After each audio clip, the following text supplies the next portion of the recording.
مباراة المتعة والإثارة والتوتر والقلق ده عنوان بالظبط الماتش اللي حصل في ماتش الأهلي وإنتر ميامي. الشوط الأول كان كله كامل للأهلي لدرجة إن الأهلي ضيع أكتر من 5-6 جوان. كان نجم المباراة تريزيجيه، واللي ضيع ضربة الجزاء برضه تريزيجيه، بس ده برضه مش مقياس ومش هنقدر نزعل منه لأن هو لاعب كبير وعمل مجهود كبير جدا في الملعب.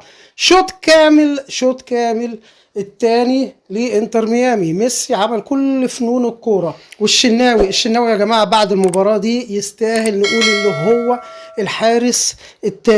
حارس التاريخ لمصر، مش للأهلي بس، لأن الكور اللي طلعها صعبة جدا جدا جدا. أنا عمري ما شفت في حياتي حد يطلع كورة من التمانيات كده زي ما الشناوي اتعمل. رخر برضو تقريبا اتخبط خبطة تقريبا محترمة في الفقرات. الشناوي طلع مش كورة، لا ده طلع كمية كور ملهاش حل، رد فعل سريع لدرجة ان الكاميرا ممكن ما تكونش، ممكن انت عينك المجردة ما تلحقش تصور الكورة ولا تشوفها من كتر سرعتها ورد فعله الكبير. ميسي قدم كرة جامدة جدا، ودفاع الاهلي كان رائع في الشوط الثاني.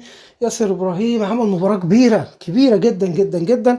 فنيات المباراة كانت كويسة، بس الاهلي عنده زي ما عنده مزايا عنده اخطاء الاهلي طبعا عدم التركيز في الاجوان اللي ضاعت في الشوط الاول. كميه اجوان كتيره جدا ضاعت، ما كانش فيه انسجام الى حد ما. محمد هاني فاصل شحن وفاصل خالص، ما فيش اوفر بيعمله صح، ما فيش كرة بيرفعها محمد هاني صح. محمد هاني بيعمل كل حاجه في الكرة، لكن الا ان هو يسلم الكرة ويرفعها صح بيديها للخصم على طول. كان سيناريو كبير وممل، المفروض اصلا هم يفهموا الناس الكلام دوت. كمان عندنا ان اكتر من لاعب مفتقد خط الوسط. انت حمدي فتحي ومروان وعامل ارتكاز قوي جدا، حائط صد عشان القوة وميسي والخطورة، ماشي كل ده كويس، بس فين صانع الالعاب؟ انت كنت مسيطر في الشوط الاول، فين صانع الالعاب اللي يودي الكرة للجون صح؟ انت عندك الشوط الثاني مفتقدين خالص صانع الالعاب، مفيش جملة اتلعبت صح في الشوط الثاني. الاهلي بنقول للدقايق الاخيرة فلت من الهزيمة لولا براعة الشناوي، الحارس اللي هو انا بقول عليه فعلا يستاهل لقب حارس التاريخ، احسن حارس جه في التاريخ فعلا. والاهلي على طول معودنا اللي بيجيب حراس مرمى عاليه. لولا الشناوي كان الاهلي خرج مغلوب في الشوط الثاني. اكتر من كوره جت جامده جدا وعاليه وملهاش حل، ما تتصدش يا جماعه. الكور دي بتيجي جون، يعني الكور دي في اي مباراه الطبيعي بتاعها ان هي بتيجي جون، وتلاقي المعلق يقول لك الكره دي لو جبت حتى مين ما تتصدش، لا الشناوي بيصدها.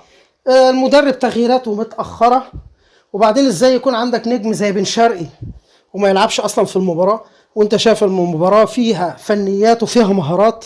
فين الكلام دوت؟ انت محتاج لاعب يحتفظ بالكره كويس، يدي ثقه للفريق حتى لو حصل هزه. انت عندك تريزيجيه تعب وعمل مجهود كبير جدا، والشوط الثاني قفلوا عليه، رموا عليه 3-4 وقفلوا عليه خالص. فكان لازم يكون عندك الحل البديل بتاعك بقى اللي انت شيلته خالص، غيرته، ريحتهم. طيب انزل بحد تاني، حرك الجبهه التانيه بلاعب زي بن شرقي مثلا يبدا يتحرك. وطبعا حسين الشحات لاعب جميل وكل حاجه، بس نازل، حسين الشحات نازل بيلعب كوره لنفسه، وده ما ينفعش، لازم يكون في كوره تعاونيه. النهارده وسام ابو علي كان كويس، بس برضو ما كانش موفق. كفايه الكوره اللي طلعها من قلب الجون، لو جبت اي حد في اي مكان وشاف الكوره دي هتقولوا له ان ده مهاجم اللي طلع الكوره دي مش مدافع. فالراجل بصراحه عمل كل حاجه الا اللي هو جاب جون، زي تريزيجيه بالظبط، عمل شوط كامل شايل الفريق بيه.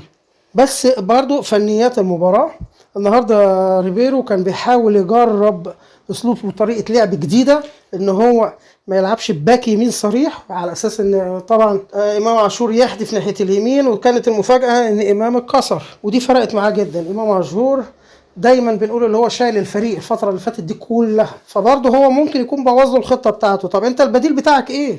انقل خطتك بقى تاني. الضغط كله كان على تريزيجيه ولعبت كويس جدا وهم مسكوا تريزيجيه، هتقف بقى وتفكيرك يتشل ولا تبدا تشوف حل؟ ما انت عندك الكوبي على طول، النجم الكبير الحريف الاسطوره، النجم المغربي بن شرقي. ازاي يبقى عندك بن شرقي وما يلعبش اصلا؟ وجوده في الملعب حكايه لوحده، ده ممكن يلم لك الفريق كله. انا مش قادر افهم يعني، والجهاز اللي مع الاهلي ولا محمد يوسف والناس دي مش تفهم الراجل اللي جاي ده. النهارده كان الماتش كان في مجمله فيه كوره وفيه حرفنه، شوط كامل للاهلي وشوط كامل لانتر ميامي. وزي ما هم فلتوا من هزيمه في الشوط الاول يجي 3-4 ولا 5، برضو الاهلي فالت من هزيمه في الدقائق الاخيره، اكتر من 4-5 تجوان برضو كان هيجوا لولا براعه الشناوي. في النهايه المدرب دي برضو بداياته، برضو احنا مش عايزين نقرص عليه قوي، لكن اللعيبه لازم تبقى فيه تعاون اكتر من كده شويه. حسين الشحات لازم يتشد شويه. الشناوي برافو عليه، بس عنده نقطه سلبيه واحده بس، مش قادرين يخلوه يغيرها. اما الكره تجيله بيبقى عنده بطء. بصوا بقى انتوا لمصطفى شوبير، اما الكره بتجيله تلاقيه على طول بيلعبها، لكن الشناوي بيتخلص منها زي محمد هاني كده، بيديها للخصم او يشوطها في الاوت. ده الخطأ الوحيد للشناوي. في النهايه بالتوفيق للنادي الاهلي. وعلى فكره النادي الاهلي مليان نجوم وقادر ان هو يرجع للجيم في اي وقت خالص، بس هو محتاج بس تنسيق ويستفيدوا من امكانيات وخبرات اللعيبه، لان انت عندك قفشه ما ينفعش يبقى احتياطي وانت اصلا مفتقد خط الوسط. ما تنزله بدري، اديله يا عم 30 دقيقه، مش تديله 10 دقائق. وبن شرقي ما ينفعش اصلا، انت جايب نجم زي كده وتقعده بره، بيهزر. وتغييراتك برضو مش مظبوطه. زيزو كان شايل المباراه للدقيقه الاخيره وكان حلو وبينقل الماتش، كان برضو انت وطلعت وسام ابو علي. طب انت عايز تكسب، انزل يا عم بهجوم تاني.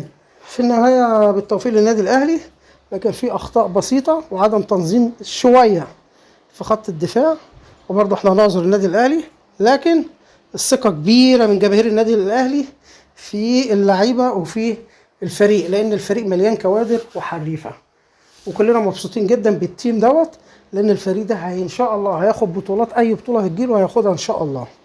ما تبصوش لاول مباراه ولا اي حاجه، لان الاهلي عامل فريق قوي جدا وتوليفه كبيره، وبيعد نفسه لاي بطوله سواء كانت عالميه او على مستوى القاره. شكرا لكم والسلام عليكم.